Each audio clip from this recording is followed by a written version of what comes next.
Resonance ওয়ার্ল্ডের YouTube চ্যানেলে সকলকে স্বাগত জানাই। তোমরা যারা এখনও এই চ্যানেলটি সাবস্ক্রাইব করোনি তারা এটাকে সাবস্ক্রাইব করে নাও এবং পাশে থাকা বেল আইকন প্রেস করে রাখো, যাতে আমি পরের ভিডিও দিলেই তোমরা সাথে সাথে নোটিফিকেশান পেতে পারো। আজকে কলিগেটিভ প্রপার্টির 5 নম্বর লেকচার আমরা শুরু করব। আগের 4টে ক্লাসে মোটামুটি আমরা 2টো কলিগেটিভ প্রপার্টি, তাদের ডিটেলস এবং তাদের নিউমেরিক্যাল প্রবলেম সবই আলোচনা করা হয়েছে। বাষ্পচাপের আপেক্ষিক অবনমন এবং অভিশ্রবণ চাপ। আজকে বাকি 2টো কলিগেটিভ প্রপার্টি একসাথে আলোচনা করে নেব। সেটা হচ্ছে এলিভেশন ইন বয়লিং পয়েন্ট বা স্ফুটনাঙ্কের উন্নয়ন এবং ডিপ্রেশন ইন ফ্রিজিং পয়েন্ট বা হিমাঙ্কের অবনমন। স্ফুটনাঙ্কের উন্নয়ন এবং হিমাঙ্কের অবনমন ব্যাপারটা কি না, বিশুদ্ধ দ্রাবক সাপোজ জল, তার স্ফুটনাঙ্ক ধরো টিবি সমান 373 কেলভিন আমরা জানি। এখন ওই জলে কিছু অনুদ্বায়ী সংযোজিত বা বিয়োজিত হয় না কঠিন দ্রাবক, যেমন গ্লুকোজ, ইউরিয়া, চিনি, এগুলো দিলে জলের স্ফুটনাঙ্ক বেড়ে যায়। সাপোজ এটা হয়ে গেল 373.01 কেলভিন। তাহলে স্ফুটনাঙ্কের উন্নয়ন del TB TB prime minus TB is equal to 0.01 kelvin or 0.01 degree Celsius. তোমরা জানো কেলভিন স্কেলে উষ্ণতার পার্থক্যে যা মান, সেলসিয়াস স্কেলে উষ্ণতার পার্থক্যের মান সেম। তাহলে এই যে স্ফুটনাঙ্কটা বেড়ে গেল, অর্থাৎ আমরা দেখতে পাচ্ছি যে টিবি প্রাইমটা টিবির থেকে বড়, অর্থাৎ স্ফুটনাঙ্কের উন্নয়ন হলো, স্ফুটনাঙ্কটা বেড়ে গেল।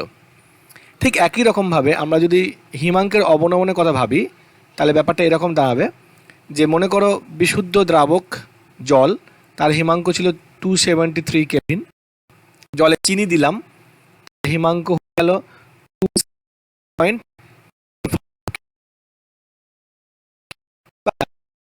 272.5 করে দাও, 272.5 কেলভিন, 272.5 কেলভিন, জাস্ট একটা উদাহরণ আর কিছু না, 272.5 কেলভিন। তাহলে আমরা দেখতে পাচ্ছি কি না, টিএফ ড্যাশ এখানে টিএফের থেকে ছোট, অর্থাৎ বিশুদ্ধ দ্রাবকের যা হিমাঙ্ক তার থেকে দ্রবণের হিমাঙ্ক কমে গেল।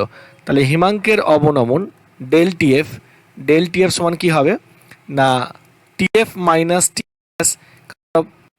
ফাইনাল থেকে ইনিশিয়াল বিয়োগ করলে আমরা নেগেটিভ ভ্যালু পাবো, এই জন্য এখানে উল্টো করছে। ওখানে টিবি ড্যাশ মাইনাস টিবি করেছিলাম, এখানে টিএফ মাইনাস টিএফ ড্যাশ করছি, আমরা পজিটিভ ভ্যালুটা পাই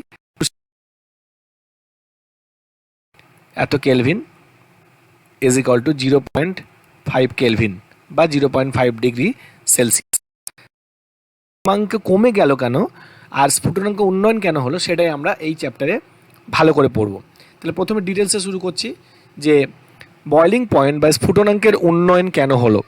স্ফুটনাঙ্কের উন্নয়ন ব্যাপারটা কি বুঝতে পারলে, অর্থাৎ আমি আরেকবার একটু বলি যে বিশুদ্ধ দ্রাবক জল, তার স্ফুটনাঙ্ক টিবি অর্থাৎ 373 কে। মনে করো এখানে আমরা কিছুটা চিনি দিলাম, সুক্রোজ দিলাম, চিনি দিলাম, দেওয়ার ফলে এই দ্রবণটা যখন চিনি দেওয়া হয়ে গেছে, যখন দ্রবীভূত যে দ্রবণ তৈরি হয়েছে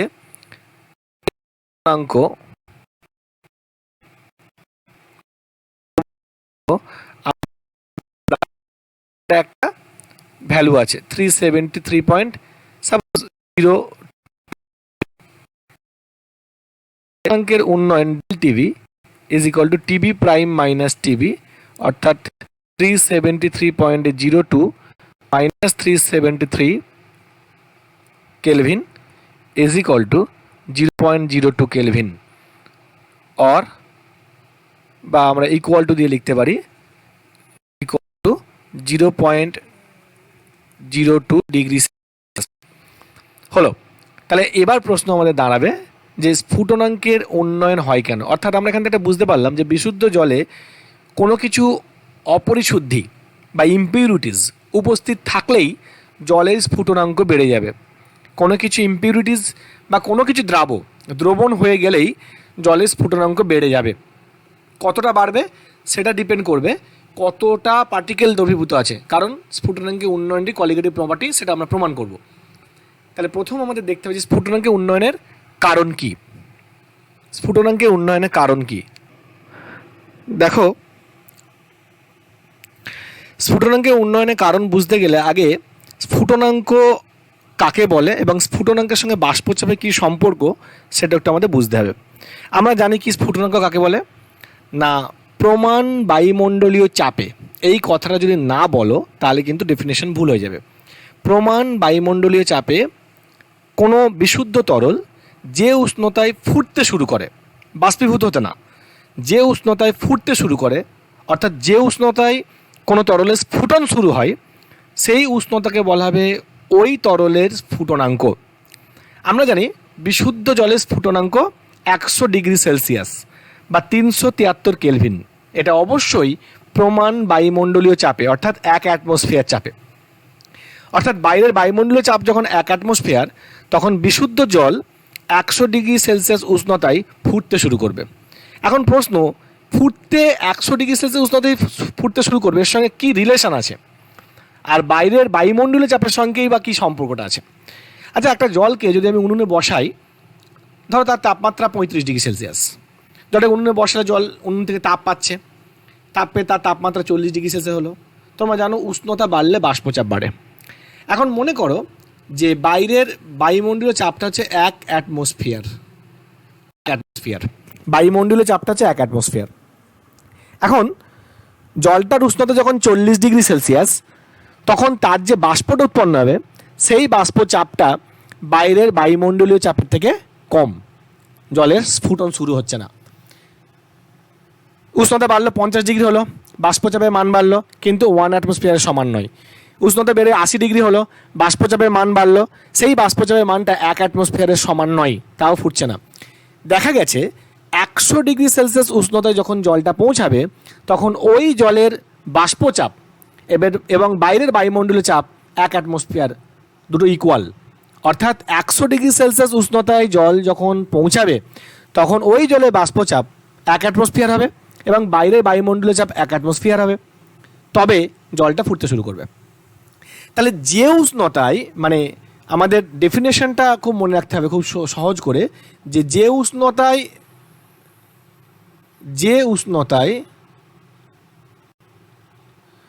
তরলের বাষ্পচাপ ও বাইরের বায়ুমণ্ডলীয় চাপ সমান, বায়ুমণ্ডলীয় চাপ সমান,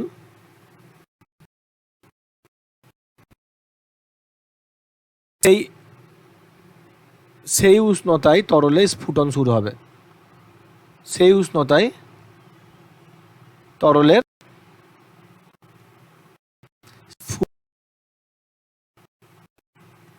শুরু হবে। এটা ইম্পর্টেন্ট কথা। তাহলে মনে করো যে বাইরের বায়ুমণ্ডলীয় চাপ যখন 1 অ্যাটমসফিয়ার, তখন এই উষ্ণতায় অর্থাৎ উষ্ণতা আমি নিয়েছি কোন দিকে, আমরা উষ্ণতা নিয়েছি এক্স অক্ষ বরাবর,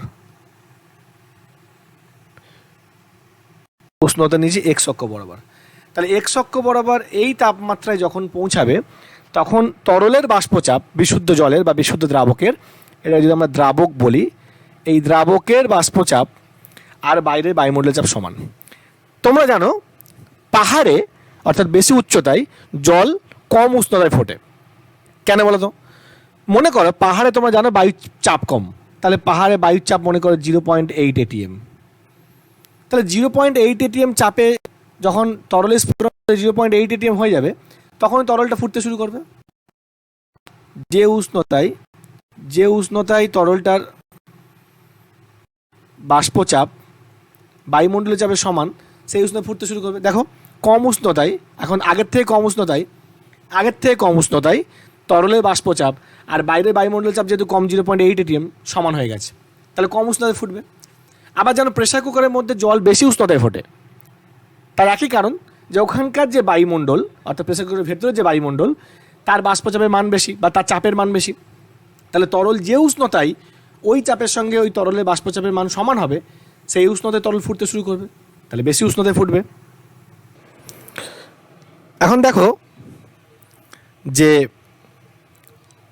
তাহলে বোঝা গেল যে যে উষ্ণতায় কোনো তরলের বাষ্পচাপ আর বাইরে বায়ুমণ্ডলের চাপ সমান সেই উষ্ণতায় তরল ফুটতে শুরু করবে। তাহলে বিশুদ্ধ দ্রাবকের ক্ষেত্রে আমরা এটা পেলাম হচ্ছে টিবি অর্থাৎ বিশুদ্ধ দ্রাবকের স্ফুটনাঙ্ক। এখন যখন দ্রবণ তৈরি করলাম অর্থাৎ চিনি দিলাম বা গ্লুকোজ দিলাম বা ইউরিয়া দিলাম বা সব একসঙ্গে মিশিয়ে দিলাম, দ্রবণ তৈরি করলে তোমরা জানো যে যে কোনো নির্দিষ্ট উষ্ণতায় দ্রবণের বাষ্পচাপ দ্রাবকের থেকে কম। দ্রবণের বাষ্পচাপ তোমরা আগে পড়েছো যে দ্রবণের বাষ্প যদি পি হয়, দ্রাবকের বাষ্প যদি পি নট হয় তাহলে P less than P not.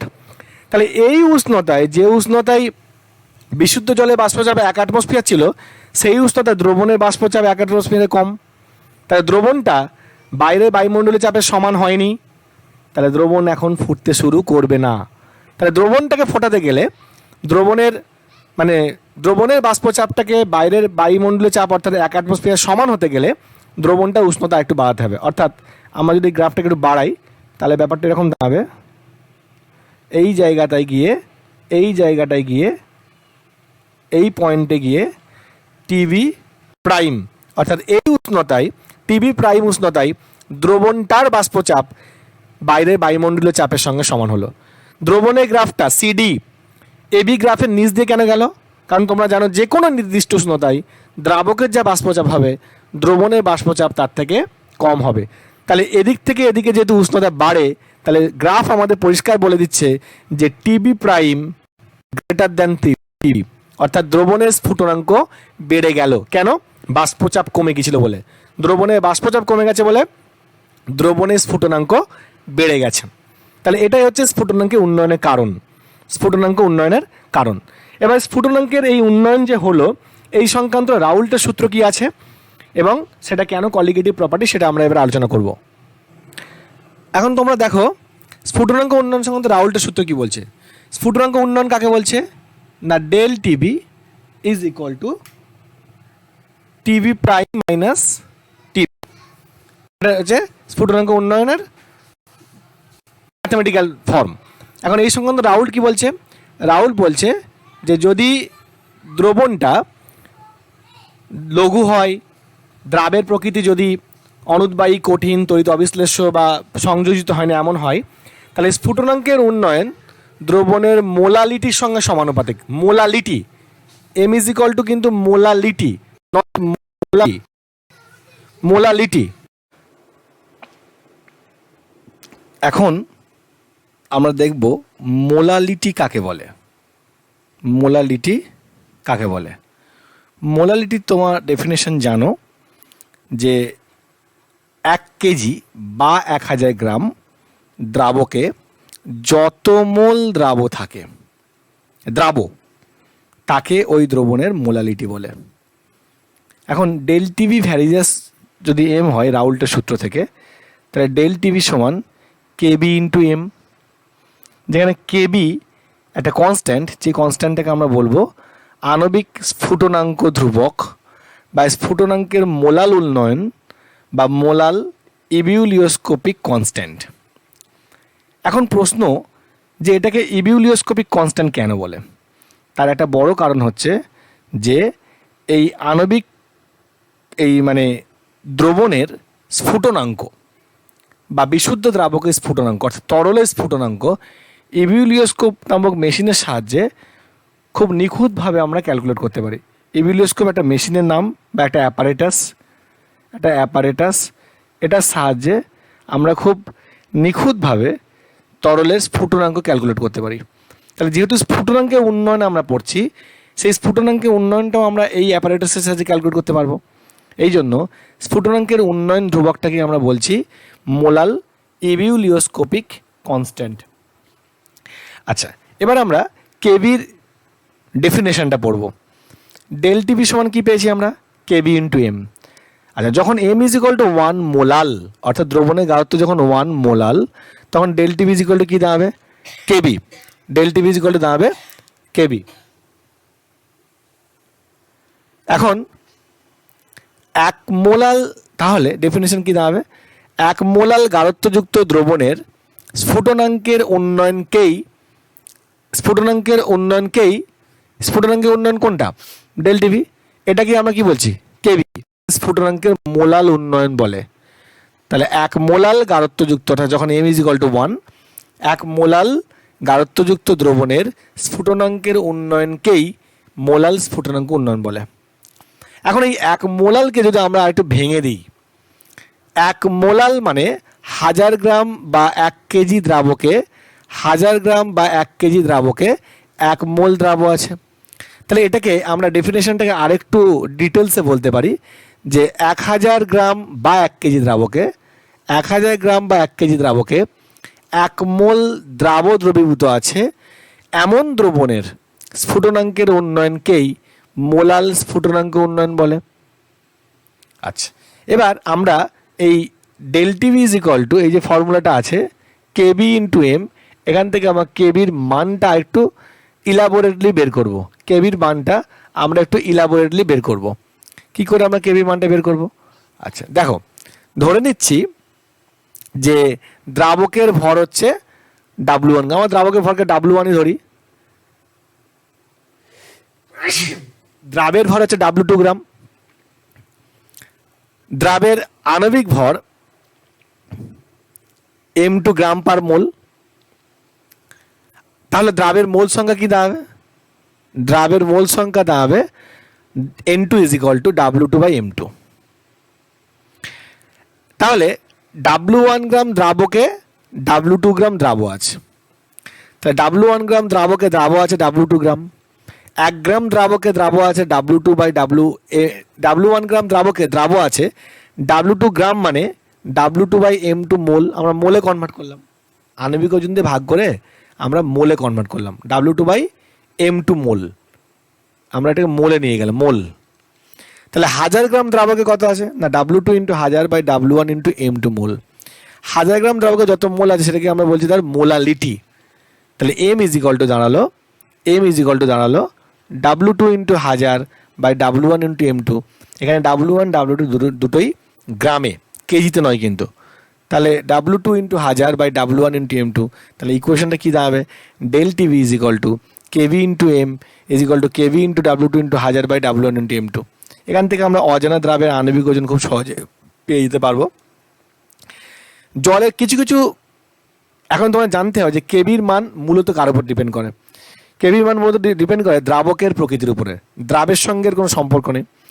জলের কেবির মান 0.52 কেলভিন কেজি মোল ইনভার্স। এই কথাটার মানেটা কি? এই কথাটার মানে হচ্ছে যে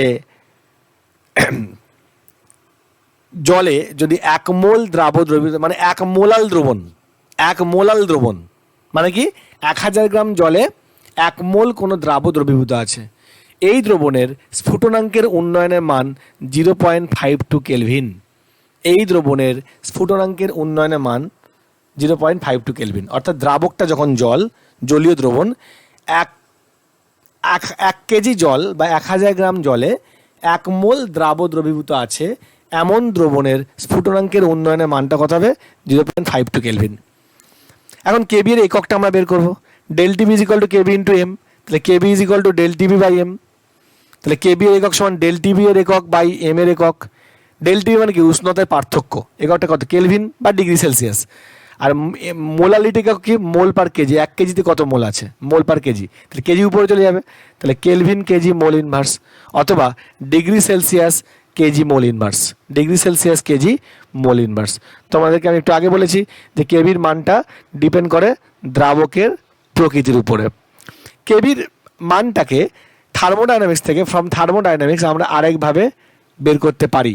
ফ্রম থার্মোডাইনামিক্স এর একটা রিলেশন আছে, এই রিলেশনটার প্রমাণ তোমাদের সিলেবাসে নেই, তাহলে আমরা ওইদিকে যাচ্ছি না। K B is equal to R T B square by 1000 into L V. এই যে ইকুয়েশনটা, এই ইকুয়েশনে আর মানে তোমরা জানো মোলার গ্যাস কনস্ট্যান্ট, আর অনেকগুলো ভ্যালু আছে, জুলে আছে, ক্যালোরিতে আছে, আর্গে আছে। তাহলে এলভির মান, অর্থাৎ এলভিটা কি, প্রতি গ্রাম দ্রাবকের বাষ্পীভবনের লিন তাপ, প্রতি গ্রাম দ্রাবকের বাষ্পীভবনের লিন তাপ, অর্থাৎ বিশুদ্ধ জল যদি দ্রাবক হয় তাহলে বিশুদ্ধ জলের বাষ্পীভবনের লিন তাপের যে মান সেটা হচ্ছে এলভি 1 গ্রাম দ্রাবকের জন্য, 1 গ্রাম জলের জন্য। আর আর টিবিটা কি? বিশুদ্ধ দ্রাবকের স্ফুটনাঙ্ক, বিশুদ্ধ দ্রাবকের স্ফুটনাঙ্ক। তাহলে এটা হচ্ছে টিবি। এবার যদি আমরা এটাকে প্রতি গ্রামে না দিয়ে প্রতি মোলে দেওয়া থাকে তাহলে ফর্মুলাটা কী দাঁড়াবে? তখন এই হাজারটা আর আসবে না, তাহলে ফর্মুলাটা হয়ে যাবে K B is equal to R T B square into M by del H vapour, যেখানে এম সমান দ্রাবকের আণবিক ওজন আর ডেল এইচ ভেপারটা হচ্ছে কি বাষ্পীভবনের মোলার লিন তাপ। মোলার, অবশ্যই এটা মোলার লিন তাপ, মানে পার মোল, ভ্যালুটা দেবে পার মোল। ঠিক আছে, তাহলে কেবির মান আমরা এখান থেকে বের করতে পারবো। যে দুটো ফর্মুলা আমরা পেলাম সেখান থেকে আমরা যে কোনো নিউমেরিক্যালসগুলো আমরা এখান থেকে করতে পারবো, আশা করা যায়। এখন আমরা আলোচনা করব ডিপ্রেশন ইন ফ্রিজিং পয়েন্ট বা হিমাঙ্কের অবনমন। এই ব্যাপারটা কি? অবনমন মানে কি? হিমাঙ্ক কমে যাবে। দেখো আমি যে পিকচারটা এঁকেছি, যে বিশুদ্ধ জল নিয়েছি দ্রাবক, বিশুদ্ধ জল বা বিশুদ্ধ দ্রাবক হচ্ছে জল, তার স্ট্যান্ডার্ড হিমাঙ্ক আমরা জানি 0 ডিগ্রি সেলসিয়াস বা 273 কেলভিন টিএফ। এখন এই জলে মনে করা যাক যে আমরা কিছুটা ইউরিয়া দিলাম, 1 মোল ইউরিয়া দিলাম, মানে 60 গ্রাম ইউরিয়া দিলাম, তাহলে দ্রবণ তৈরি হলো। যখন ইউরিয়া দেওয়া হয়ে গেল, যখন দ্রবণ তৈরি হয়ে গেল, তখন এই দ্রবণটা যেটা হচ্ছে এর হিমাঙ্ক ধরে নাও টিএফ ড্যাশ, এটা হবে কি না 272.01 কেলভিন, 01 কেলভিন, 272.01 কেলভিন। তাহলে কমে গেল, ছিল 273 হয়ে গেল 272.01 কেলভিন। তাহলে হিমাঙ্কের অবনমন কতটুকু হলো? হিমাঙ্কের অবনমন that is del TF is equal to, আমরা বড় থেকে ছোট বিয়োগ করবো, টিএফ মাইনাস টিএফ প্রাইম। আমরা আগেরটা ক্ষেত্রে টিবি প্রাইম মাইনাস টিবি করেছিলাম, কারণ হিমাঙ্কটা বেড়েছিল। ফাইনাল থেকে ইনিশিয়াল করছি না আমরা এখানে ছিল 273 হয়ে গেল 272.01, ফাইনাল থেকে ইনিশিয়াল বিয়োগ করলে আমরা মাইনাস পাবো, এই জন্য আমরা ইনিশিয়াল থেকে ফাইনাল বিয়োগ করছি, অর্থাৎ 273 minus 272.01 kelvin is equal to 0.09 kelvin. এটা হচ্ছে হিমাঙ্কের অবনমন, এই পরিমাণ হিমাঙ্ক কমবে এত কেলভিন বা এত ডিগ্রি সেলসিয়াস। তাহলে আমাদেরকে আবার ভাবতে হবে যে হিমাঙ্কের অবনমন কেন হয় এবং এই সংক্রান্ত রাউল্টের সূত্র কী আছে। হিমাঙ্কের অবনমন, স্ফুটনাঙ্কের উন্নয়ন দুটো প্যারালালি একই টাইপের, ওখানে শুধু স্ফুটনাঙ্ক বাড়বে, এখানে শুধু স্ফুটনাঙ্ক কমবে। ব্যাখ্যাগুলো অলমোস্ট সেম, রিলেশনসগুলো অলমোস্ট সেম, শুধু নামটামগুলো একটু আলাদা। আর এখানে হিমাঙ্ক কেন অবনমন হয় তার ব্যাখ্যাটাও একটু আলাদা, সেটা আমরা এবার দেখে নেব। আচ্ছা, হিমাঙ্কের অবনমনের কারণটা আমরা এবার দেখব যে হিমাঙ্কের অবনমনের কারণ কি। আমরা একটা গ্রাফ নিয়ে আলোচনা করব। প্রথমে জানতে হবে যে হিমাঙ্ক কাকে বলে। হিমাঙ্ক হচ্ছে প্রমাণ বায়ুমণ্ডলীয় চাপে যে নির্দিষ্ট উষ্ণতায় কোনো তরল কঠিনে পরিণত হয়, অর্থাৎ তরলের কঠিনীভবন শুরু হয়। যে নির্দিষ্ট উষ্ণতায় কোনো তরলের কঠিনীভবন শুরু হয় তাকে বলা হয় ওই তরলের হিমাঙ্ক। তরলের হিমাঙ্কের যা মান, কঠিনের গলনাঙ্কের তাই মান। অর্থাৎ বরফ যেমন 0 ডিগ্রিতে গলে যায়, জল হয়, জল তেমন 0 ডিগ্রিতে জমে বরফ হবে। তাহলে আমরা কি দেখলাম যে যে নির্দিষ্ট উষ্ণতায় কোনো তরল জমে কঠিনে পরিণত হয় সেই নির্দিষ্ট উষ্ণতাকে বলা হয় ওই তরলের হিমাঙ্ক। আবার ওই একই উষ্ণতায় কঠিন গলে তরলে পরিণত হয়, তাহলে ওই উষ্ণতায় কঠিন এবং তরল অবশ্যই সাম্যাবস্থায় থাকবে। অর্থাৎ হিমাঙ্কে কঠিন অবস্থা এবং তরল অবস্থা একটা সাম্য অবস্থায় থাকবে, কারণ ওই উষ্ণতায় তরল যেমন জমে কঠিন হয় তেমন কঠিন গলে আবার তরল হয়। তাহলে যে বিন্দুতে বা যে উষ্ণতায় কোনো তরল দ্রাবকের বাষ্পচাপ এবং কঠিন অবস্থার বাষ্পচাপ সমান, সেই উষ্ণতায় কঠিনের তরলীভবন অথবা তরলের কঠিনীভবন শুরু হবে। আমি আবার বলছি, এই যে বি বিন্দুটা আমরা নিয়েছি, এই বি বিন্দুটা হচ্ছে সেই বি বিন্দুর রিলেটেড টেম্পারেচার কত, টিএফ তাপমাত্রা হচ্ছে সেই তাপমাত্রা যে তাপমাত্রায় তরল দ্রাবকের বাষ্পচাপ আর কঠিন দ্রাবক, অর্থাৎ আমি যদি জল ভাবি, জলের বাষ্পচাপ এবং বরফের বাষ্পচাপ, আমরা বরফকে রেখে দিলে বাষ্প উঠতে দেখি না, বরফের তো বাষ্পীভবন দেখি আমরা। তাহলে জলের বাষ্পচাপ আর বরফের বাষ্পচাপ যে উষ্ণতায় ইকুয়াল হবে সেই উষ্ণতা হচ্ছে ওই তরলের হিমাঙ্ক। তাহলে হিমাঙ্কটা টিএফ। এখন তোমরা জানো যখন দ্রাবকটাকে আমরা কিছু চিনি বা গ্লুকোজ বা ইউরিয়া দ্রবীভূত করব তখন নিশ্চয়ই ওটা দ্রবণ তৈরি করবে, এবং যে কোনো উষ্ণতায় দ্রবণের বাষ্পচাপ বিশুদ্ধ দ্রাবকের বাষ্পচাপের থেকে কম। তাহলে দ্রবণের গ্রাফ যেটা আমি ডি লিখেছি, দ্রবণের গ্রাফটা নিশ্চয়ই বিশুদ্ধ দ্রাবকের যে গ্রাফ এবি এবং তার কঠিন অবস্থা হচ্ছে বিসি, এই গ্রাফের নিচ দিয়ে যাবে। এই গ্রাফে যদি নিচ দিয়ে যায়, এবার তোমরা একটু খেয়াল করো যে দ্রবণের গ্রাফটা অর্থাৎ বাষ্পচাপের গ্রাফটা যেহেতু নিচ দিয়ে গেছে, টিএফ তাপমাত্রায় যখন ও পৌঁছাবে তখন ওর বাষ্পচাপ আর কঠিন অবস্থায় বাষ্পচাপ ইকুয়াল নয়, তখন ওর বাষ্পচাপ কঠিন অবস্থায় বাষ্পচাপের থেকে আলাদা, তাহলে কম অ্যাকচুয়ালি। তাহলে কঠিন অবস্থায় বাষ্পচাপের সঙ্গে ইকুয়াল করতে গেলে এই গ্রাফটাকে আমরা একটু বাড়ালাম, বাড়িয়ে ই বিন্দুতে ছেদ করলো। তাহলে ই বিন্দুতে কোন অবস্থা? দ্রবণের এই দ্রাবকের কঠিন অবস্থা। আর তোমরা জানো যে তরল দ্রবণটা যখন কঠিনে পরিণত হবে সেই কঠিনে কিন্তু দ্রাবের কোনো অংশ থাকবে না। এটাই রাউল্টের সূত্রের একটা কন্ডিশন যে দ্রাবের কোনো অংশ থাকবে না। যেমন যখন আমরা বাষ্পীভবন করেছি, স্ফুটন করেছি, শুধুমাত্র জলটাই বাষ্পীভূত হবে, জলে যে চিনি দিয়েছি সেই চিনি কিন্তু বাষ্পীভূত হবে না, দ্রাবকটাই শুধু বাষ্পীভূত হবে। এখানে দ্রাবকটাই শুধু কঠিনে রূপান্তরিত হবে। তাহলে দ্রাবকের কঠিন অবস্থা হচ্ছে বিসি গ্রাফ, দ্রবণের গ্রাফটা গিয়ে দ্রাবকের গ্রাফটাকে কঠিন অবস্থার গ্রাফটাকে ই বিন্দুতে ছেদ করলো। তাহলে এখন দ্রবণ যখন তৈরি হয়ে গেছে তখন দেখো টিএফ প্রাইম এই তাপমাত্রায় দ্রবণের তরল অবস্থার বাষ্পচাপ এবং দ্রবণ থেকে যে দ্রাবক আছে তার কঠিন অবস্থার বাষ্পচাপ সমান ই পয়েন্টে। এখন যেহেতু এদিক থেকে এদিকে উষ্ণতা বাড়ে, তার মানে TF greater than TF dash, কারণ টিএফ ড্যাশটা আগে টিএফ পড়ে। তাহলে সমীকরণ আমাদের বলছে বা গ্রাফ আমাদের বলছে TF dash less than TF. তাহলে ডেল ইজ ইকুয়াল টু কী হবে? Del TF is equal to হবে টিএফ মাইনাস টিএফ প্রাইম। এটাই হচ্ছে হিমাঙ্কের অবনমন। তাহলে হিমাঙ্কের অবনমন কেন হলো? একই কারণ, দ্রবণের বাষ্পচাপ বিশুদ্ধ দ্রাবকের বাষ্পচাপের থেকে কম। কারণটা কিন্তু আমাদের জন্য সেম, সো তার জন্য আমরা এটা দেখতে পেলাম। এবার হিমাঙ্কের অবনমন সংক্রান্ত রাউল্ট কি সূত্র দিয়েছে? স্ফুটনাঙ্কের উন্নয়ন সংক্রান্ত রাউল্ট যেমন সূত্র দিয়েছে, হিমাঙ্কের অবনমন সংক্রান্ত রাউল্টের সূত্র আছে। অর্থাৎ দ্রাব্য যদি কঠিন, সংযোজিত বা বিয়োজিত হয় না, যদি অনুদ্বায়ী হয় এবং যখন দ্রাবকটা দ্রবণ থেকে দ্রাবক যখন কঠিন অবস্থায় যাবে সেই কঠিনে দ্রাবের কোনো উপাদান থাকবে না, এই যদি কন্ডিশন হয়, দ্রবণটা যদি লঘু হয়, তা সেই সংক্রান্ত রাউল্টের সূত্র বলছে যে দ্রবণের হিমাঙ্কের অবনমন দ্রবণের মোলালিটির সঙ্গে সমানুপাতিক। একই, একদম সেম। স্ফুটনাঙ্কের উন্নয়ন মোলালিটির সঙ্গে সমানুপাতিক, হিমাঙ্কের অবনমন মোলালিটির সঙ্গে সমানুপাতিক। So del T is equal to KF into M, যেখানে কেএফকে বলা হবে প্রপোর্শনালিটি কনস্ট্যান্ট। সেই কনস্ট্যান্টটা কি না মোলাল হিমাঙ্ক অবনমন। মোলাল হিমাঙ্ক অবনমন, যেমন আমরা বলছিলাম আগে, মোলাল হিমাঙ্ক অবনমন, মোলাল হিমাঙ্ক অবনমন বা আণবিক হিমাঙ্ক ধ্রুবক, আরও নাম আছে আণবিক হিমাঙ্ক ধ্রুবক, আর এর আরও একটা নাম আছে, সেটা কি বলা হয়? ক্রায়োস্কোপিক কনস্ট্যান্ট। ক্রায়োস্কোপিক কনস্ট্যান্ট। প্রশ্ন হচ্ছে আবার আগের মতোই, ক্রায়োস্কোপিক কনস্ট্যান্ট কেন বলে? না তরলের হিমাঙ্ক ক্রায়োস্কোপ নামক একটা অ্যাপারেটাসের সাহায্যে মাপা হয়।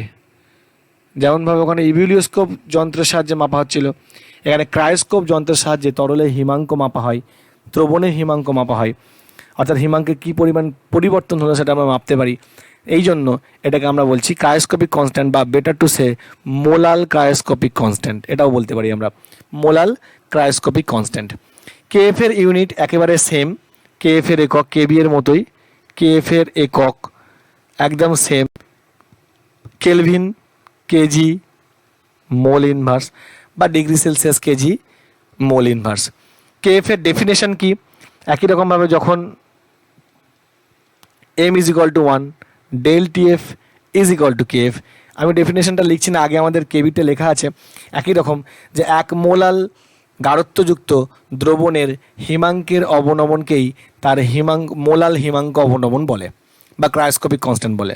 এবার এক মোলাল গাঢ়ত্বযুক্ত দ্রবণটা যদি আমরা ভেঙে দিই যে 1000 গ্রাম দ্রাবকে বা 1 কেজি দ্রাবকে 1 মোল দ্রাব দ্রবীভূত আছে, এমন দ্রবণের হিমাঙ্কের অবনমনকেই তার মোলাল হিমাঙ্ক অবনমন বা মোলাল ক্রায়োস্কোপিক কনস্ট্যান্ট বলে। কেএফ এর ইউনিটটাও তোমরা বুঝতে পেরেছো। আচ্ছা, আমরা জানি আগে আমরা বের করেছি যে M is equal to W2 into 1000 by W1 into M2। So আমাদের এই রিলেশানটা কী দাঁড়াবে না del TF is equal to KF into M ছিল, এম এর জায়গায় বসিয়ে দেবো W2 into 1000 by W1 into M2। এই সমীকরণ থেকে আমরা অজানা দ্রাবের আণবিক ওজন খুব ইজিলি ক্যালকুলেট করতে পারবো।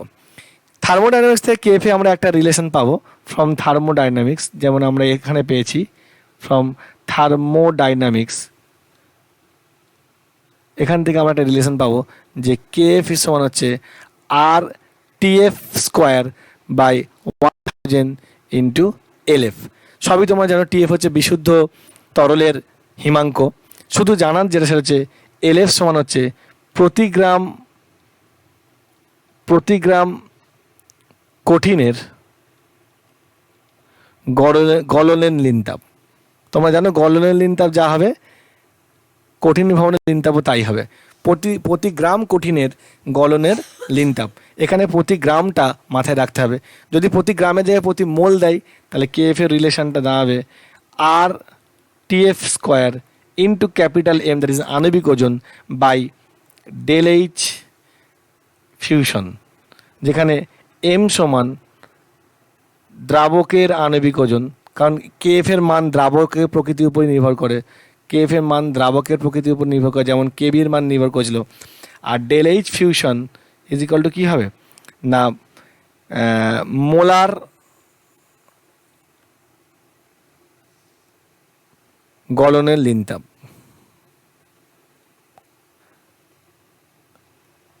মানে গলনের মোলার লিনতাপ, অ্যাকচুয়ালি গলনের মোলার লিনতাপ, এটাকে এভাবে লিখে ভালো হতো, গলনের মোলার লিনতাপ। অর্থাৎ 1 মোল কঠিনের গলনের মোলার লিনতাপ। 1 মোল কঠিনের গলনের জন্য কি পরিমাণ তাপের প্রয়োজন, লিনতাপের প্রয়োজন, সেখান থেকে আমরা ডেল এইচ ফিউজটা পেয়ে যাবো, ডেল এইচ ফিউশন। ঠিক আছে, জলের কেএফ এর মান হচ্ছে 1.86 কেলভিন কেজি মোল ইনভার্স। এটা মানে আমরা কি বুঝবো? এটা মানে আমরা বুঝবো 1 কেজি জলে 1 মোল দ্রবীভূত আছে, এমন দ্রবণের হিমাঙ্কের অবনমন 1.86 কেলভিন, 1.86 কেলভিন। এখন এই যে কোনো কিছু দ্রবীভূত করলে হিমাঙ্ক যে কমে যায়, এটা কিন্তু আমাদের অনেক কাজে লাগে। আমাদের অ্যান্টি ফ্রিজিং সলিউশন তৈরি করতে এটা আমাদের কাজে লাগে, অ্যান্টি ফ্রিজিং সলিউশন। কারণ আমরা জানি যে অনেক শীত প্রধান জায়গা আছে, অ্যান্টি ফ্রিজিং সলিউশন, অনেক শীত প্রধান জায়গা আছে যেখানে জল মানে পরিবেশের তাপমাত্রা 0 ডিগ্রির নিচে, ফলে সেখানকার জল সবসময় জমে বরফ হয়ে যাবে। কিন্তু জল আমাদের এমন অনেক কাজে লাগে যেটা বরফ হয়ে গেলে খুব মুশকিল। যেমন মোটর গাড়ির যে রেডিয়েটার আছে, সেই মোটর গাড়ির রেডিয়েটারে যে বা জেনারেটর আছে, সেখানে যে আমরা জলটা ব্যবহার করি, সেই জল যদি জমে বরফ হয়ে যায় তাহলে ওই পাইপগুলোকে ফাটিয়ে দেবে, ফলে মেশিনটা ক্ষতিগ্রস্ত হবে, রেডিয়েটার পাইপ ফেটে যাবে। তাহলে ওখানে যে জলটা ব্যবহার করতে হবে তার হিমাঙ্ক 0 ডিগ্রি থেকে অনেকটা নিচে নামাতে হবে, যাতে কি না পরিবেশের তাপমাত্রা 0 ডিগ্রির নিচে নেমে গেলেও ওই জলটা জমে না বরফ হয়। এই জন্য জলে আমরা ইথিলিন গ্লাইকল মেশাই। এই যৌগটার নাম হচ্ছে ইথিলিন গ্লাইকল। এই যৌগটা যদি মিশিয়ে দেওয়া হয়, এটা ডাইহাইড্রিক অ্যালকোহল। এই ইথিলিন গ্লাইকল মিশিয়ে দিলে এখানকার তাপমাত্রা মানে দ্রবণের তাপমাত্রা অনেকটা নেমে যায়। দ্রবণের তাপমাত্রা প্রায় -36 ডিগ্রিতে এখনও জমবে। ওর হিমাঙ্ক টিএফ প্রাইম হয়ে যাবে -36 ডিগ্রি সেলসিয়াস। এমনি কত টিএফ কত, বিশুদ্ধ জলে কত, 0 ডিগ্রি সেলসিয়াস, -36 ডিগ্রি সেলসিয়াস। তাহলে পরিবেশের তাপমাত্রা -36-এ পৌঁছালে তবে সে জমবে, তার আগে জমবে না। ফলে জলটা তরল অবস্থায় থাকলে, ইথিলিন গ্লাইকল মেশানো জল যদি তরল অবস্থায় থাকে, সেই অ্যান্টিফ্রিজ সলিউশনটাকে ফ্রিজ যাতে না হয় তার জন্য বলে অ্যান্টিফ্রিজ। ফ্রিজ মানে জমে যাওয়া, সেই অ্যান্টিফ্রিজ সলিউশনটাকে আমরা মোটর গাড়ির রেডিয়েটারে জেনারেটরের মধ্যে এটাকে আমরা ব্যবহার করতে পারি। এছাড়া আমরা লবণ মিশিয়ে দিই, জলে লবণ মিশিয়ে দিই, লবণযুক্ত জলে হিমাঙ্ক অনেক কম, মাছ মাংস সংরক্ষণের কাজে আমরা সেটাকে ব্যবহার করি। বোঝা গেল? তাহলে আমাদের এই হয়ে গেল। এইবার আমরা 4টে কলিগেটিভ প্রপার্টি আমাদের হয়ে গেল। 4টে কলিগেটিভ প্রপার্টি থেকে 2টো কলিগেটিভ প্রপার্টি তাদের নিউমেরিক্যাল সমেত আমরা পড়ে ফেলেছি, আর এই 2টো কলিগেটিভ প্রপার্টির আমরা গোটা 4 নিউমেরিক্যালস করব একই টাইপের। হিমাঙ্কের অবনমন, স্ফুটনাঙ্কের উন্নয়ন একই টাইপের, ফর্মুলা একই, শুধু টার্মগুলো আলাদা। আমরা 1-2 গোটা 4 নিউমেরিক্যালস করে এই ক্লাসটা শেষ করব। তারপরের ক্লাসে আমরা ভ্যান টপ ফ্যাক্টর নিয়ে আলোচনা করব। আচ্ছা, এবার দেখো আমরা একটা গুরুত্বপূর্ণ প্রশ্ন নিয়ে আগে একটু আলোচনা করে নিই যে 100 গ্রাম দ্রাবকের ক্ষেত্রে কেবি বা কেএফ এর মান 1000 গ্রাম দ্রাবক অপেক্ষা 10 গুণ বেশি কেন? এটা আমাদের প্রশ্ন। আমরা এতক্ষণ কেএফ এর মান কী নিচ্ছিলাম বা কেবির মান কী নিচ্ছিলাম না, পার 1000 গ্রাম দ্রাবক বা পার 1 কেজি দ্রাবক। কিন্তু এটা যদি 100 গ্রাম দ্রাবক বলে, তাহলে কি 100 গ্রাম দ্রাবকে দ্রাব কত আছে? 1 মোল। তাহলে 100 গ্রাম দ্রাবকে যদি দ্রাব 1 মোল থাকে, তাহলে অবশ্যই 1000 গ্রাম দ্রাবকে দ্রাব হয়ে যাবে 10 মোল। তাহলে মোলালিটি কত হয়ে গেল? তাহলে মোলালিটি 10 হয়ে গেল না? এখন যেহেতু বাষ্পচাপের হিমাঙ্কের অবনমন বা স্ফুটনাঙ্কের উন্নয়ন কলিগেটিভ প্রপার্টি, অর্থাৎ কণার সংখ্যার উপর ডিপেন্ড করে, তাহলে কলিগেটিভ প্রপার্টি যেহেতু কেবি বা কেএফ এর মান বা স্ফুটনাঙ্কের উন্নয়ন, কেবি বা কেএফটা কি? কেবি বা কেএফ হচ্ছে is equal to del TV যখন 1 মোলাল দ্রবণ, KF is equal to del TF যখন 1 মোলাল দ্রবণ। তাহলে যেহেতু এটা সংখ্যাগত ধর্ম বা কলিগেটিভ প্রপার্টি, তাহলে এই কোশ্চেনটাকে জাস্টিফাই করা যাচ্ছে যে 100 গ্রাম দ্রাবকের ক্ষেত্রে কেবি বা কেএফ এর মান 1000 গ্রাম দ্রাবক অপেক্ষা 10 গুণ বেশি। কারণ 100 গ্রামে যদি 1 মোল থাকে, তাহলে 1000 গ্রামের সাথে থাকছে কত? 10 মোল। অর্থাৎ যদি আমরা বলি যে 100 গ্রাম অ্যাসিটোনের ক্ষেত্রে যদি কেবির মান 100 গ্রাম অ্যাসিটোনের ক্ষেত্রে যদি কেবির মান 1.72 হয়, তাহলে 1.72 কেলভিন কেজি মোল ইনভার্স হয়। তাহলে 1000 গ্রাম অ্যাসিটোনের ক্ষেত্রে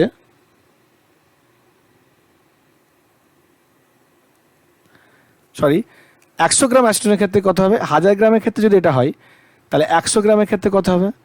100 গ্রামের ক্ষেত্রে তার 10 গুণ হবে।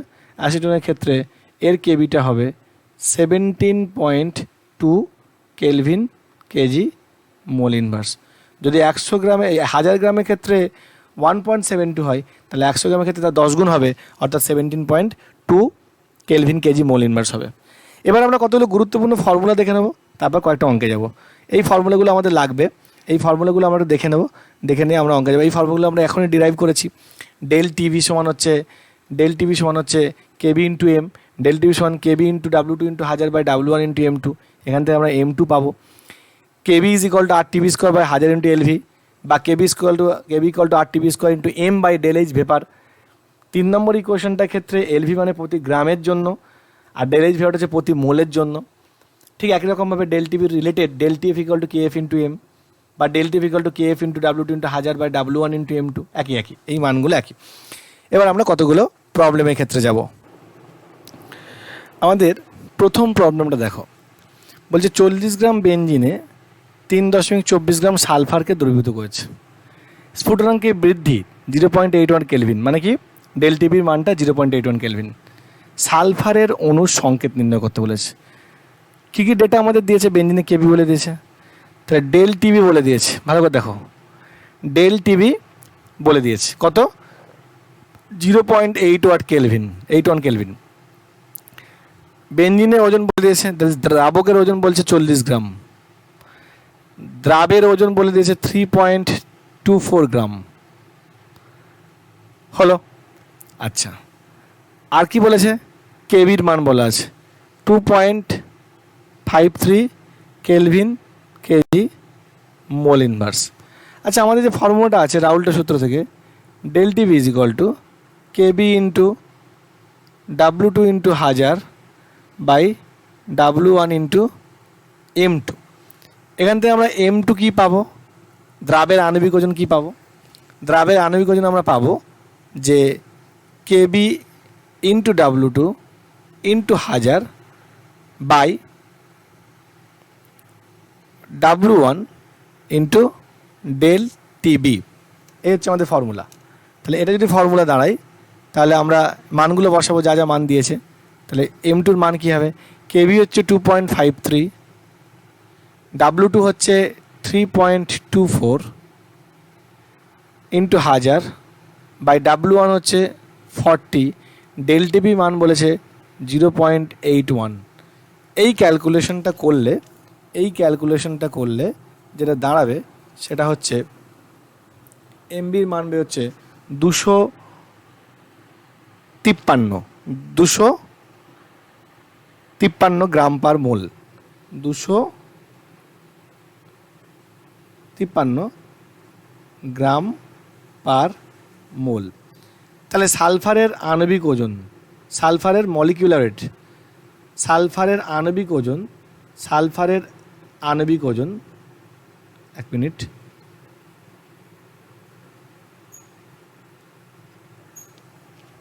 সালফারের আণবিক ওজন কত বেরোলো? দ্রাবের আণবিক ওজন 253, সালফারের আণবিক ওজন 253, সালফারের আণবিক ওজন 253, সালফারের আণবিক ওজন 253। সালফারের পারমাণবিক ওজন আমরা জানি 32। তাহলে পরমাণু সংখ্যা, একটা অণুতে পরমাণু সংখ্যা কত না 253/32, এটা বেরোচ্ছে 7.9। এখন পরমাণু সংখ্যা যদি ভগ্নাংশ তাহলে 8। তাহলে আণবিক সংকেত কি হবে? আণবিক সংকেত হবে S8। এই আনসার S8, আণবিক সংকেত হবে S8। আরেকটা প্রবলেম দেখো, এটা একটু অন্যরকমের প্রবলেম, যে 31.4 গ্রাম অ্যাসিটোনের স্ফুটনাঙ্ক দিয়ে দিয়েছে, বিশুদ্ধ অ্যাসিটোনের 0.456 গ্রাম কর্পূর যদি দ্রবীভূত থাকে, কর্পূরের আণবিক ওজন দিয়ে দিয়েছে, দ্যাট ইজ M2 দেওয়া আছে, দ্রবণের স্ফুটনাঙ্ক কত হবে? কিন্তু এখানে একটা অদ্ভুত ভ্যালু দেওয়া আছে, সেটা হচ্ছে যে অ্যাসিটোনের কেবি এর মানটা প্রতি 100 গ্রামের জন্য দেওয়া আছে। তাহলে প্রতি 100 গ্রামের জন্য কেবির মান যা হবে 1000 গ্রামের জন্য তার 10 ভাগ হবে, কারণ তোমরা জানো 1000 গ্রামের জন্য যা হয় 100 গ্রামের জন্য তার 10 গুণ হয়। তাহলে প্রতি 1000 গ্রাম অ্যাসিটোন এর ক্ষেত্রে কেবি সমান হবে 1.72 কেলভিন কেজি মোল ইনভার্স। আমরা এই এককটাই নেব, আমাদের 1000 গ্রামের জন্যই দরকার। তাহলে কেবি এর মান পেয়ে গেলাম। আর কি বলেছে? দ্রাবকের মান অ্যাসিটোন 31.4 গ্রাম, দ্রাবের ভর বলেছে 0.456 গ্রাম। আর কি বলেছে না, দ্রাবের আণবিক ওজন বলে দিয়েছে 152 গ্রাম পার মোল। তাহলে আমাদের কি আছে relation? We have the relation del TB is equal to KB into W2 into 1000 by W1 into M2।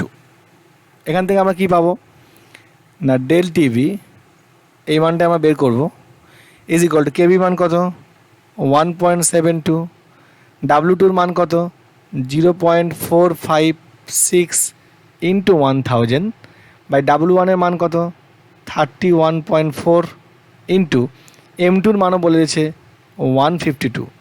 এটা ক্যালকুলেশন করলে তোমরা পেয়ে যাবে 0.164 কেলভিন। এখন ডেল টিবি সমান কি না, টিবি প্রাইম মাইনাস টিবি, যেখানে টিবি প্রাইমটা হচ্ছে দ্রবণের স্ফুটনাঙ্ক, ইজ ইকুয়াল টু 0.164 কেলভিন। তাহলে T B prime is equal to কী হবে? এখান থেকে T B prime is equal to T B plus 0.164 kelvin. টিবির মানটা দিয়ে দিয়েছে, কত দিয়েছে 329.45, 329.45, তাই 329.45 প্লাস 0.164 এত কেলভিন ইজ ইকুয়াল টু কী দাঁড়াবে 329.614 বা 614 কেলভিন দ্রবণের স্ফুটনাঙ্ক আমরা পেয়ে গেলাম। একটা ইন্টারেস্টিং প্রবলেম দেখো, বলছে 200 গ্রাম জলে 50 গ্রাম ইথিলিন গ্লাইকল দ্রবীভূত আছে। ইথিলিন গ্লাইকল দ্রবীভূত করলে আমি একটু আগে পড়িয়েছি যে সেটা একটা অ্যান্টিফ্রিজ সলিউশন তৈরি হয়, যার হিমাঙ্ক -36°C, মানে -36°C ওই দ্রবণটা জমবে। এই দ্রবণকে শীতল করেছে, করে তার উষ্ণতা কত করেছে -9.3°C, মানে -36 গেলে জমার কথা, তাহলে এই উষ্ণতাতে তো নিয়ে যাওয়া হয়েছে। বলছি এর ফলে কত গ্রাম বরফ দ্রবণ থেকে বেরিয়ে আসবে। তাহলে এখানে একটা ইন্টারেস্টিং ব্যাপার হচ্ছে যে 50 গ্রাম ইথিলিন যদি পুরোটাই 200 গ্রাম জলে, অর্থাৎ সলিউশনে যদি পুরোটাই সলিউশনে জলের যতটুকু আছে পুরোটাই যদি সলিউশনে অংশ হয় তাহলে কোনোটাই জমবে না। কিন্তু যদি কিছুটা জল সলিউশনের অংশ না গ্রহণ করে, কিছুটা অংশ সলিউশনে যদি অংশগ্রহণ না করে, তাহলে জল তো 0 ডিগ্রিতে বরফ হয়ে যাওয়ার কথা, তাহলে -9.3°তেও সেটা জমে যাবে। তাহলে আমরা বের করবো যে কত গ্রাম বরফ এখান থেকে বেরিয়ে আসবে। ইন্টারেস্টিং অঙ্ক এটা। আচ্ছা, কী দেওয়া আছে? ∆Tf ইজ ইকুয়াল টু কি না 0°C minus of minus 9.3°C is equal two 9.3°C। Celsius স্কেলে স্ফুটনাঙ্কের যা মানে উষ্ণতার যা পরিবর্তন, কেলভিন স্কেলে উষ্ণতার পরিবর্তন সেম 9.3 K। আচ্ছা, দ্রাবকের ভর কত? দ্রাবের ভর কত? W2 সমান কত? 50 গ্রাম। আচ্ছা, দ্রাবকের ভরটা তো আমরা এখানে বের করবো কতটা দ্রবণের মধ্যে আছে। তাহলে আমরা এখান থেকে এটা বের করতে চাইছি W1 গ্রামের মান, অ্যাকচুয়ালি দ্রবণে কতটুকু দ্রাবক আছে এটা আমরা বের করতে চাইছি। তাহলে এটা আমাদের কাছে আননোন, M2 কত? ইথিলিন গ্লাইকলের ফর্মুলা কি? ইথিলিন গ্লাইকলের ফর্মুলা হচ্ছে CH2OH। এই ফর্মুলা থেকে তোমরা আণবিক ওজন বার করো, এর আণবিক ওজন বেরোবে 622 গ্রাম মোল ইনভার্স। তাহলে W2 পেলাম, M2 পেলাম, W1 আমরা জানি না, ∆Tf আমরা জানি, আর KF এর মানটাও আমরা জানি 1.86 কেলভিন কেজি মোল ইনভার্স। তা সবগুলো বসিয়ে দাও, সবগুলো বসিয়ে দিলে কী হবে না ∆Tf is equal to KF into W2 into 1000 by W1 into M2। এইখানে আমরা কি বের করবো? W1 এর মান বের করবো, that is KF into W2 into 1000 by ∆Tf into M2। সবগুলো মান আমাদের জানা। KF হচ্ছে 1.86, W2 হচ্ছে 50 ইন্টু 1000 বাই ∆Tf এর মান হচ্ছে 9.3 ইন্টু M2 মান হচ্ছে 62। এটা ক্যালকুলেশন করলে আমরা পাচ্ছি 161.29 গ্রাম। তাহলে দ্রাবকের ভর অর্থাৎ যে দ্রবণের মধ্যে আছে, দ্রাবকের ভর W1 সমান 161.29 গ্রাম। কত গ্রাম জল নেওয়া হয়েছিল? 200 গ্রাম। তাহলে অ্যান্টিফ্রিজ সলিউশনের অংশ, অ্যান্টিফ্রিজ সলিউশনটা আমরা বানিয়েছি, সেই অ্যান্টিফ্রিজ সলিউশনের দ্রাবক বা জল কত আছে? 161.29 গ্রাম। জল কত আছে? 161.29 গ্রাম, 161.29 গ্রাম। তাহলে 161.29 গ্রাম। তাহলে জলের মানে দ্রবণের অংশ নয় কোনটুকু, যেটুকু জল দ্রবণের অংশ নয় সেটুকু বরফে পরিণত হবে। তাহলে অতএব বরফে পরিণত হবে, যেহেতু -9.3°C মানে অনেক কম, জল বরফে পরিণত হবে। বরফে পরিণত হবে কত গ্রাম না 200 minus 161.29 gram is equal two 38.71 গ্রাম। 38.71 গ্রাম। আমি আর একটা তোমাদেরকে হোমওয়ার্ক দেব, তোমরা নিজেরা করবে, পারলে কমেন্ট বক্সে তোমরা কমেন্ট করে জানাবে যে সেটা কি করে তোমরা করলে এবং অ্যান্সারটা কি বের করলে। আজকের লাস্ট প্রবলেম যেটা আমি হোমওয়ার্ক হিসেবে দিলাম, তোমরা একটু পড়ো, যে 100 গ্রাম জলে 2.5 গ্রাম একটা অনুদ্বায়ী দ্রাবক দ্রবীভূত আছে। স্ফুটনাঙ্কের উন্নয়ন, that is del TB 2 degree Celsius বা 2 কেলভিন। বলছে দ্রবণটি যদি অতিরিক্ত লঘু হয়, দ্রবণের বাষ্পচাপ কত হবে? বাষ্পচাপ, স্ফুটনাঙ্কের উন্নয়ন দিয়েছে, বাষ্পচাপের মান বের করতে বলেছে। তাহলে স্ফুটনাঙ্কের উন্নয়ন থেকে তোমরা দ্রাবের আণবিক ওজন পেয়ে যাবে। স্ফুটনাঙ্কের উন্নয়নের যে ভ্যালু আছে, কেবির মান দেওয়া আছে, দ্রাবকের ভর দেওয়া আছে, দ্রাবের ভর দেওয়া আছে, সমস্ত কিছু দেওয়া আছে। ওখান থেকে তোমরা দ্রাবের আণবিক ওজন পেয়ে যাবে। দ্রাবের আণবিক ওজন পেয়ে গেলে এইবার যে বাষ্পচাপের আপেক্ষিক অবদানের যে ফর্মুলাটা আছে, যে del P by P is equal to W2M1/W1M2, ওই ফর্মুলা দিয়ে তোমরা কি পাবে না, দ্রবণের বাষ্পচাপ অর্থাৎ পি এর মানটা তোমাদেরকে বের করতে হবে। নিজেরা করবে, করে কমেন্ট বক্সে আমাকে উত্তর জানাবে। রেজোন্যান্স ওয়ার্ল্ডের এই চ্যানেলটাকে তোমরা যারা এখনও সাবস্ক্রাইব করোনি তারা অবশ্যই সাবস্ক্রাইব করবে এবং বেল আইকনটা প্রেস করবে। আর